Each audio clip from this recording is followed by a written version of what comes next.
patrie que mon cœur s'est choisie, l'Europe, est perdue pour moi depuis que pour la seconde fois, courant au suicide, elle se déchire dans une guerre fratricide. Contre ma volonté, j'ai été le témoin de la plus effroyable défaite de la raison et du plus sauvage triomphe de la brutalité qu'atteste la chronique des temps. Jamais, ce n'est aucunement avec orgueil que je le consigne, mais avec honte, une génération n'est tombée comme la nôtre, d'une telle élévation spirituelle dans une telle décadence morale. Durant ce petit intervalle entre le temps où ma barbe commençait à pousser et aujourd'hui, où elle commence à grisonner, durant ce dernier demi-siècle, il s'est produit plus de transformations et de transmutations radicales que d'ordinaire en 10 âges d'hommes, et chacun de nous le sent, presque trop. Mon aujourd'hui est si différent de chacun de mes hier, avec mes phases d'ascension et mes chutes, qu'il me semble avoir vécu non pas une existence, mais plusieurs, en tout point dissemblables. Car il m'arrive souvent, quand je dis sans y prendre garde « ma vie », de me demander involontairement laquelle de mes vies. Celle d'avant la guerre mondiale, celle d'avant la première ou d'avant la seconde, ou encore ma vie de maintenant. Puis je me surprends de rechef à dire « ma maison », sans savoir sur l'instant de laquelle de mes anciennes demeures j'entendais parler, de celle de Bath ou de Salzbourg, ou de la maison de mes parents à Vienne.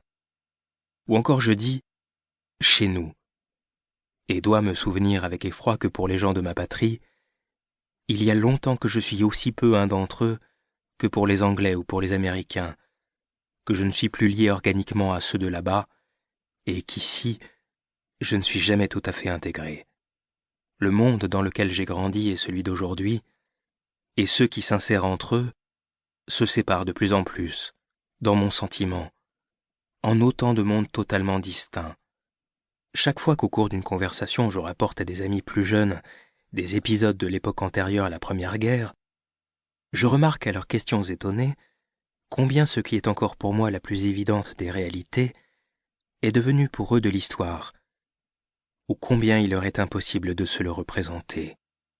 Et un secret instinct en moi leur donne raison. Entre notre aujourd'hui, notre hier et notre avant-hier, tous les ponts sont rompus. Moi-même, je ne puis m'empêcher de m'étonner de l'abondance, de la variété que nous avons condensée dans l'étroit espace d'une seule existence, à la vérité fort précaire et dangereuse, surtout quand je la compare avec le genre de vie de nos devanciers. Mon père, mon grand-père, qu'ont-ils vu? Ils vivaient leur vie toute unie dans sa forme, une seule et même vie du commencement à la fin, sans élévation, sans chute, sans ébranlement et sans péril, une vie qui ne connaissait que de légères tensions, des transitions insensibles. D'un rythme égal, paisible et nonchalant, le flot du temps les portait du berceau à la tombe. Ils vivaient sans changer de pays, sans changer de ville, et même presque toujours sans changer de maison. Les événements du monde extérieur ne se produisaient à vrai dire que dans le journal, et ne venaient pas frapper à la porte de leur chambre. De leur temps, il y avait bien quelques guerres quelque part, mais ce n'était jamais qu'une petite guerre, rapportée aux dimensions de celle d'aujourd'hui, et elle se déroulait loin à la frontière, on n'entendait pas les canons, et au bout de 6 mois elle était éteinte, oubliée. Elle n'était plus qu'une page d'histoire pareille à une feuille desséchée, et l'ancienne vie reprenait toujours la même. Nous, en revanche, nous avons tout vécu sans retour. Rien ne subsistait d'autrefois, rien ne revenait. Il nous a été réservé de participer au plus haut point à une masse d'événements que l'histoire d'ordinaire distribue à chaque fois avec parcimonie à tel pays et à tel siècle. Au pis-aller, une génération traversait une révolution, la deuxième un putsch, la troisième une guerre, la quatrième une famine, la cinquième une banqueroute de l'État. Et bien des peuples bénis, bien des générations bénies, rien même de tout cela. Mais nous, qui à 60 ans pourrions légitimement avoir encore un peu de temps devant nous, que n'avons-nous pas vu, pas souffert, pas vécu? Nous avons étudié à fond, et d'un bout à l'autre, le catalogue de toutes les catastrophes imaginables. Et nous n'en sommes pas encore à la dernière page.